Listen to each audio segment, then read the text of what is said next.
আর এগুলো আমাদের কাছে স্বাভাবিক। যদিও এটা নিয়ে আমাদের এত বেশি মাথা ব্যথার কিছু নাই, কারণ আমরা ইন্টারনাল বিষয় নিয়ে মাথা ঘামাই না কারো। কিন্তু আকসা এবং প্যালেস্টাইন ইস্যুটা মুসলিম উম্মার ইস্যু, এই জন্য মুসলিমদের একটা দরদ থাকবেই, একটা চাহাত থাকবেই, এর প্রতি একটা কান্না আমাদের থাকবেই।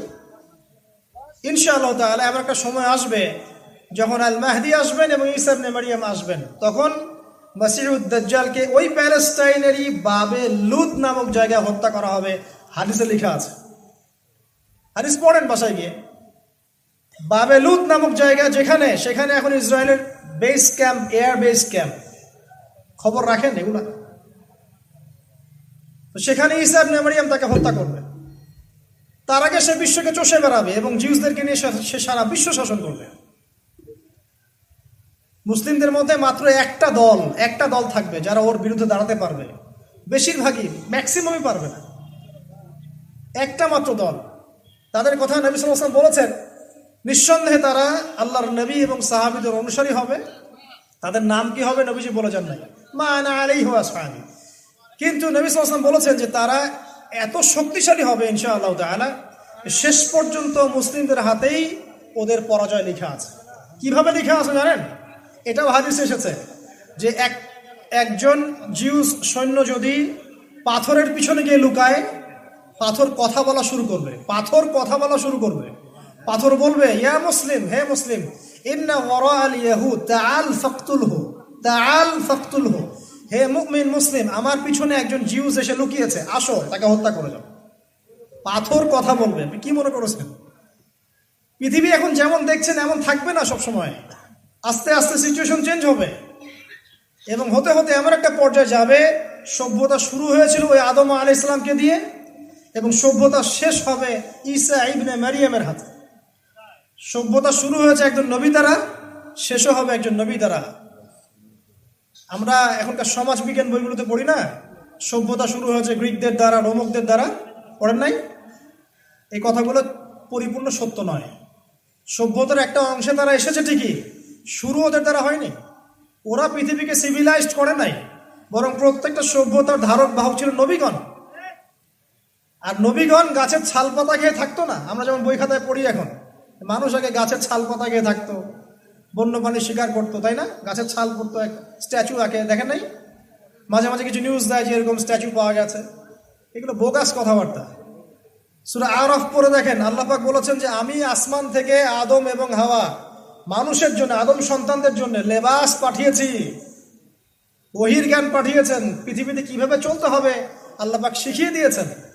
কোনোদিনও আদম আলাইহিস সালাম গাছের ছাল পাতা খেয়ে এভাবে থাকেন নাই, গাছের ছাল পরে থাকেন নাই। তার সম্ভ্রান্ত পোশাক ছিল। সভ্যতা শুরু হয়েছে নবী দ্বারা, শেষও হবে একজন নবী দ্বারা। আপনাকে দাজ্জালের কথা বলতে গিয়ে এদিকে আসলাম, শেষ করছি এই জায়গাটা থেকে। দেখুন, সে পৃথিবীতে আছে, বের হবে আখিরুজ জামানে এবং সবচেয়ে বড় ফিতনা। বাট নবী সাল্লাল্লাহু আলাইহি ওয়াসাল্লাম বলেছেন সে মক্কা মদিনায় ঢুকতে পারবে না। ঠিক আছে হাদিস? আচ্ছা, এবার দেখেন, যেই নবী সাল্লাল্লাহু আলাইহি ওয়াসাল্লাম বলছেন যে দাজ্জাল মক্কা আর মদিনায় ঢুকতে পারবে না, ফেরেশতারা তাকে পাহারা দিয়ে রাখবে, তাই না? গেটে গেটে পাহারা দিয়ে রাখবে। সেই নবী সাল্লাল্লাহু আলাইহি ওয়াসাল্লাম মদিনাতেই ইবনে সাইয়্যিদ নামক একজন ব্যক্তিকে, একজন ইহুদি যুবককে দাজ্জাল মনে করছেন। তার সাথে সাহাবীরাও যাচ্ছেন। ইবনে সাইয়্যিদকে ডেকে বলছেন, ইবনে সাইয়্যিদ ইহুদি, তারও কোঁকড়ানো চুল, চোখের সমস্যা, একদম দাজ্জালের সাথে মিলে যায়। নবীজি বলছেন তুমি কি দেখো? ইবনে সাইয়্যিদ বলছে আমি তো আরশ দেখি। নবী সাল্লাল্লাহু আলাইহি ওয়াসাল্লাম বলছেন আরশ কোথায়? হাদিসগুলো সহিহ মুসলিমে আছে। আরশ কোথায়? তো ইবনে সাইয়্যিদ বলছে আরশ পানির উপরে। তখন নবীজি বলছেন তুমি তো শয়তানকে দেখো। কাকে দেখো? শয়তানকে দেখো। এবার নবীজি বলছেন তুমি কি বিশ্বাস করো যে আমি শেষ নবী? ইবনে সাইয়্যিদ বলছে আপনি কি মানেন যে আমি নবী? কথা বুঝতে পারছেন কি বলছে ইবনে সাইয়্যিদ? আপনি কি মানেন যে আমি নবী? তো ওমর রাদিয়াল্লাহু আনহু বলছেন ইয়া রাসূলুল্লাহ, আমাকে খালি একটা অনুমতি দেন, এই বেয়াদবের গর্দানটা উড়াই দেই। তখন নবী সাল্লাল্লাহু আলাইহি ওয়াসাল্লাম বলছেন না ভাই সরো প্লিজ, তোমরা কনসেন্ট্রেশন নষ্ট করতেছো।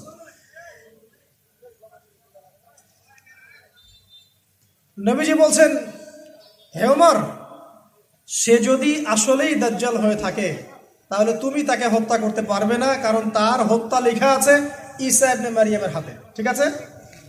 আর যদি সে দাজ্জাল না হয়ে থাকে তাহলে নিরপরাধ ব্যক্তিকে হত্যার মধ্যে কোনো ফায়দা নাই।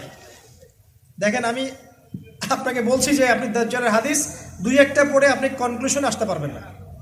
মদিনাতে দাজ্জাল ঢুকবে না, মক্কায় দাজ্জাল ঢুকবে না, কিন্তু মদিনাতে নবী সাল্লাল্লাহু আলাইহি ওয়াসাল্লাম ইবনে সাইয়্যদকে ইনভেস্টিগেট করছেন, ওমর রাদিয়াল্লাহু আনহুকে বলছেন, সে যদি দাজ্জাল হয়ে থাকে তাহলে তুমি তাকে হত্যা করতে পারবে না, ঈসা ইবনে মারিয়াম তাকে হত্যা করবে। কিভাবে মেলাবেন এখন আপনি? আর আপনি বলছেন খোরাসান থেকে বের হবে, ইস্পাহান থেকে বের হবে, তাহলে মদিনায় নবীজি দাজ্জালকে খুঁজছেন কি জন্য? হাদিস মিলাবেন কিভাবে? এটা অনেক জটিল একটা সাবজেক্ট। এত সহজে দুই একটা হাদিস পড়ে দাজ্জাল সম্পর্কে কারো সমালোচনা করা যায় না, কনসেপ্ট নিয়ে এত বেশি আলোচনা করা যায় না। শুধু এতটুকু জেনে রাখেন, সে এ বিশ্বের সবচেয়ে বড় ফিতনা হবে এবং সে আখিরুজ জামানে বের হবে এবং সে জিউসদেরকে নিয়ে বিশ্ব শাসন করবে। এখন আপনি জিউসদের দিকে চোখ রাখেন, ওরা কি করছে বিশ্বে। ওরা দাজ্জাল আসার পটভূমি তৈরি করছে। এটা বোঝার জন্য আপনার ইন্টেলেকচুয়াল জ্ঞানের দরকার, আপনার ইন্টারনাল নলেজের দরকার, অবজারভেশনের দরকার। শুধুমাত্র বইপত্র পড়ে হয় না, আল্লাহর মারেফতের দরকার আছে, আল্লাহ নূরের দরকার আছে। আসুন, এখান থেকে বাঁচার জন্য আপনাকে একটা সলিউশন দিচ্ছি। আপনি সূরা কাহফের প্রথম 10টা আয়াত পড়বেন, শেষের 10টা আয়াত পড়বেন। ইনশাআল্লাহ তাআলা আপনার জীবদ্দশায় যদি দাজ্জাল কখনো বের হয়, ইনশাআল্লাহ আপনি মাসিহুদ দাজ্জালের ফিতনা থেকে বেঁচে থাকবেন ইনশাআল্লাহ। খুশি হন নাই? ওকে কি ফেস করতে যাচ্ছেন? ফেস করতে পারবেন না, ফেস করার দরকার নাই। আপনি কল্পনাও করেন না যে আপনি তাকে ফেস করছেন। ওই যুগটা প্রচন্ড রকম ফিতনার হবে, আপনি পারবেন না। এটা মুমিনদের পক্ষে কঠিন হয়ে যাবে। সো সবচেয়ে ভালো হচ্ছে আপনি সূরা কাহফ তেলাওয়াত করেন। সূরা কাহফ তেলাওয়াত করেন, ইনশাআল্লাহ তাআলা আল্লাহ রাব্বুল আলামিন আপনাকে মাসিহুদ দাজ্জালের ফিতনা থেকে বাঁচাবে ইনশাআল্লাহ। যেখানে ছিলাম ভাই, নামাজ পড়েন, কোরআন তেলাওয়াত করেন। কয়েকটা সূরার কথা বলছিলাম, বাকারা, আলে ইমরান, সূরা কাহফের প্রথম 10 শেষ 10, সূরা হাশরের শেষের 3 বা 4টা আয়াত মুখস্থ করবেন।